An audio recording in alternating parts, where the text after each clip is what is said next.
Sony Xperia XA2 hands-on.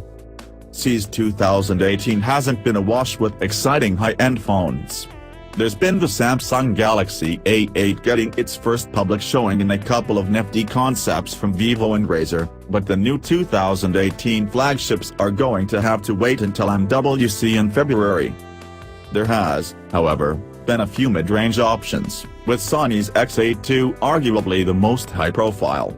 Sony's XA line has been a mixed bag so far, and I haven't particularly rated any of them due to poor screens and outdated designs. But my first impressions are slightly more positive with the XA2. There isn't anything radically different here, but a couple of design changes make this look like a much better thought-out phone than before.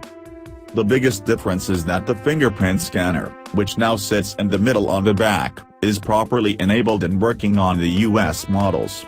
For reasons that never seemed to be properly explained, previous Xperia phones in the States shipped with all the technology for it to be unlocked with your finger, but it was disabled.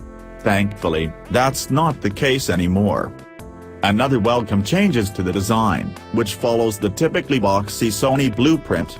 There's a slight curve on the back of the Xperia XA2 now though, which makes it so much comfier to hold.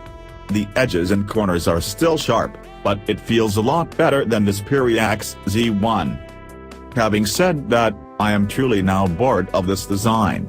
It's thick, feels heavy, and even when you compare it to other budget options from the likes of Alcatel and Honor, it feels, well, old-fashioned.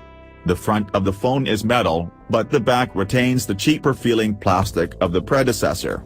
It lacks any sort of water-resistant rating, which even at the likely affordable price is a shame, but at least there's a headphone jack on the top for your wired buds.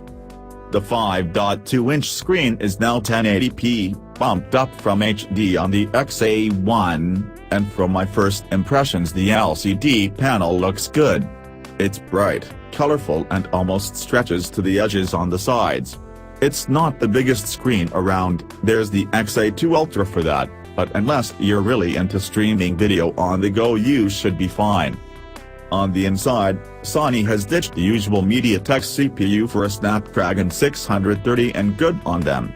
The older XA1 was frustratingly slow at times and became mature to use.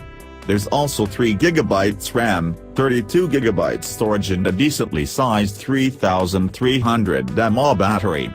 Again, that battery is a nice improvement over the outgoing model. One thing that hasn't changed much is the 23-megapixel camera on the back. It's still a high-end sensor for a mid-range phone, but it's essentially the same one Sony used before. I shot a couple of test shots in the oddly lit demo area and they came out fine, but I will really need much longer with the phone to fully judge the optics. Around the front is an 8-megapixel selfie camera that now packs some software trickery to give a wide-angle look. This should be good for cramming more faces into your shots. First impressions. The XA2 is a nice spec bump over the XA1 and there are a few welcome additions in the form of a higher res screen and Snapdragon CPU. But Sony's design is still behind the pack and with lots of budget options moving to a slicker build, the XA2 could feel old very quickly.